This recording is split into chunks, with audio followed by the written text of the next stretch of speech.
उत्पादन में जहां 13-14 में 265 मिलियन टन था, 2022-23 में रिकॉर्ड ऊंचाई 329 मिलियन टन का खाद्यान्न उत्पादन आज हो रहा है भारत में। ये बढ़ते हुए भारत का परिदृश्य दिखाई दे रहा है। बागवानी के क्षेत्र में भी सर्वाधिक उत्पादन 355 मिलियन टन हो गया है। और इसी के साथ साथ आज भारत, जहां हम इंपोर्ट के बल पर जीने के लिए विवश होते थे, आज 5 लाख करोड़ का एक्सपोर्ट हम इन क्षेत्रों में कर रहे हैं, एग्रीकल्चर सेक्टर में एक्सपोर्ट कर रहे हैं और दुनिया को बता रहे हैं कि खाद्यान्न के मामले में किस तरीके से भारत आत्मनिर्भरशील हो रहा है और हम दूसरे के उदर को भी भरने में सक्षम है। इसी तरीके से जो तेल के मामले में, पाम ऑयल के मामले में पिछले सरकारों के समय में हमारे ऊपर में एक तरीके से बोझ लादने का निर्णय करने के वजह से हम उस बोझ तले दबते हुए जा रहे थे। उसके विकल्प के रूप में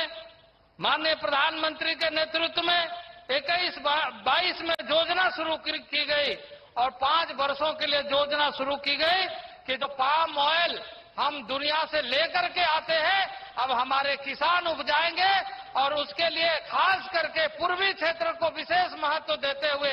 नॉर्थ ईस्ट को विशेष महत्व देते हुए 11,040 करोड़ रुपया का बजट व्यवस्था किया गया है और उस पर काम आगे बढ़ रहा है। किसानों के विविध क्षेत्रों के विकास के लिए विभिन्न कार्यक्रमों के माध्यम से, चाहे वो एमएसपी का मामला हो, आपको मैं बताना चाहता हूं कि एमएसपी के मामले में जो इसके पहले जो खरीदारी होती थी उस समय और आज के दिनों में भारी अंतर है। आज एमएसपी के माध्यम से लगातार खाद्यान्न खरीद करके उसके माध्यम से एक संकल्पबद्ध तरीके से, जिस तरीके से माननीय प्रधानमंत्री जी ने 4 वर्गों में देश को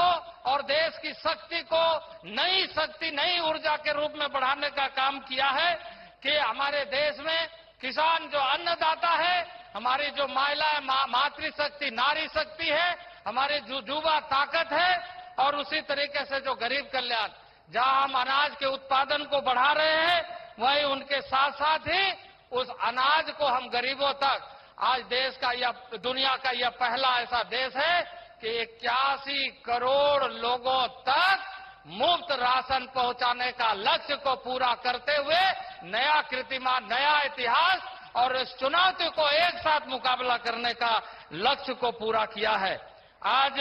यदि हम कहें कि जहां पिछले 10 वर्षों में अगर यूपी और एनडीए और माननीय प्रधानमंत्री जी के तुलनात्मक तरीके से देखें तो सभी क्षेत्रों में लगातार आगे बढ़ने का काम हमारा हुआ है। किसान, पीएम किसान योजना, इसके साथ साथ ही पीएम किसान सम्मान निधि योजना, आज 28 तारीख को माननीय प्रधानमंत्री जी महाराष्ट्र में किसानों के साथ थे और वहां से डीबीटी के माध्यम से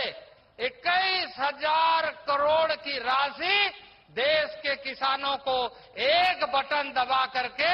उनके खाते में पहुंचाने का काम किया और कहा कि देश के किसान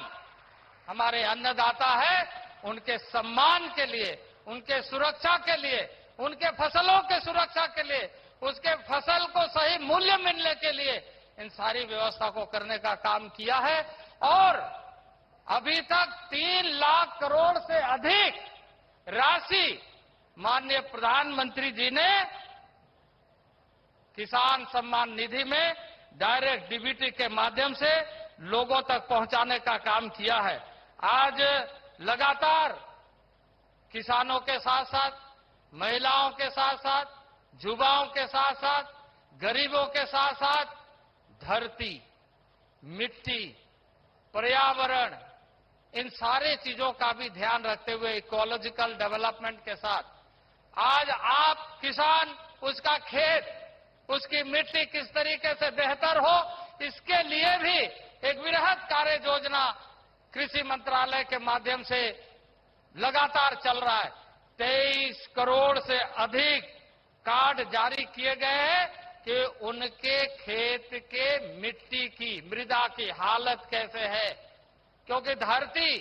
एक माँ हमें जन्म देती है और दूसरे माँ फिर से गोद में लेती है, यह भारत माँ। उस माँ की सेहत अच्छी रहे, इस उद्देश्य के साथ लगातार माननीय प्रधानमंत्री जी कार्य कर रहे हैं और इसलिए धरती की सेहत भी बेहतर से बेहतर हो और उसका जो उपज है जिससे हमारा उदर भरता है। आज यूरिया का उत्पादन आप देख रहे हैं, इसमें नीम कोटेड यूरिया भी कैसे करके अधिक से अधिक आए, उसका उत्पादन कैसे बढ़े। इसलिए क्योंकि अभी जो हम यूरिया बाहर से इंपोर्ट करते, उसके बाद उसमें सब्सिडी भी देते, उसमें जो आवश्यकता होती है उस आवश्यकता को पूरा करने के लिए भारत सरकार 30,000 करोड़ से अधिक सब्सिडी उपलब्ध कराती है। 43 मिलियन मेट्रिक टन खाद की आपूर्ति में 7 मिलियन टन बाहर से आती है। उसको हम सस्टेनेबल बनाएं, अपने यहां पर उत्पादन करें, अपने यहां पर वैसे यूरिया उत्पादन करें ताकि उसके माध्यम से हमारी मिट्टी की सेहत भी बढ़िया रहे और उससे उपजता हुआ अन्न जो हमारे शरीर पर आ रहा है उसका भी सेहत अच्छा रहे। और इसलिए अभी द्रोण दीदी के माध्यम से 15,000 महिलाओं को प्रशिक्षित करते हुए उसके साथ और 15,000 सहिया के रूप में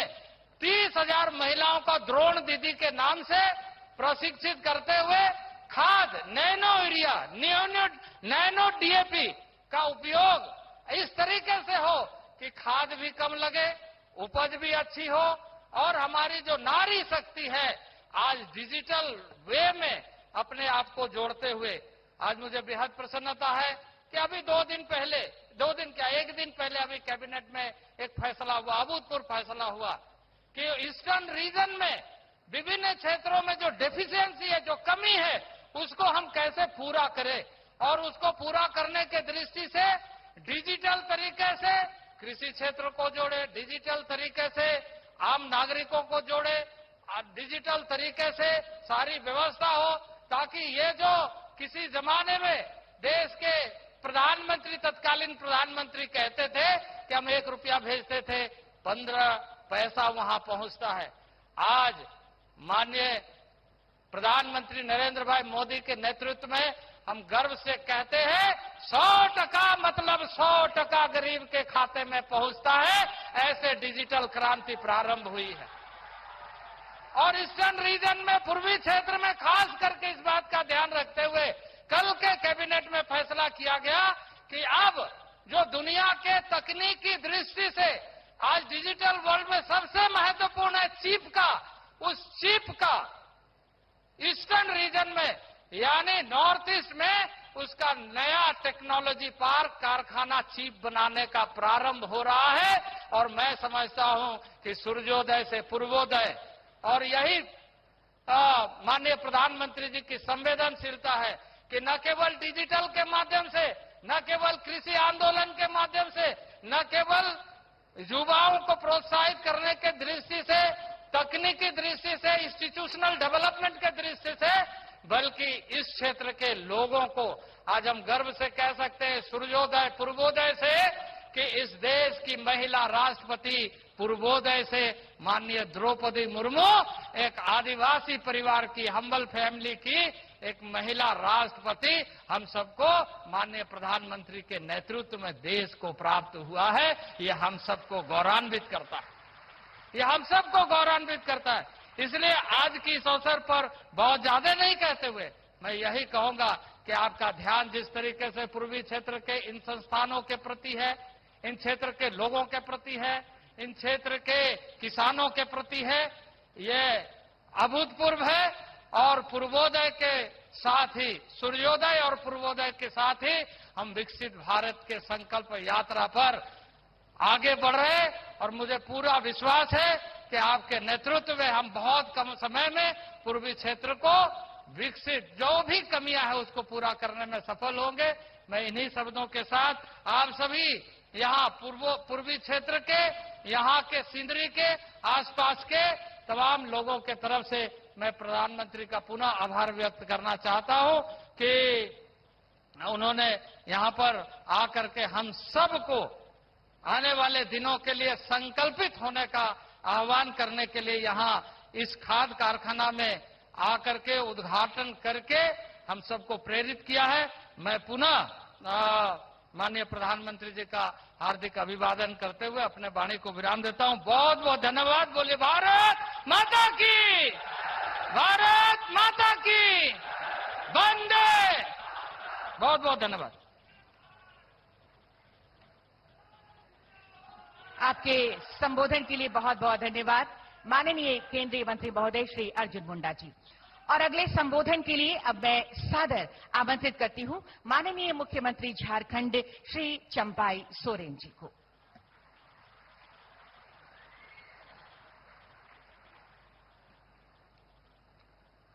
आज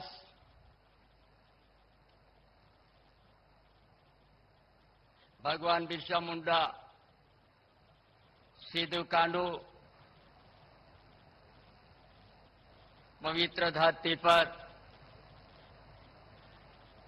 एवं इस कैलांचल धनबाद जिला झारखंड क्षेत्र में आज देश के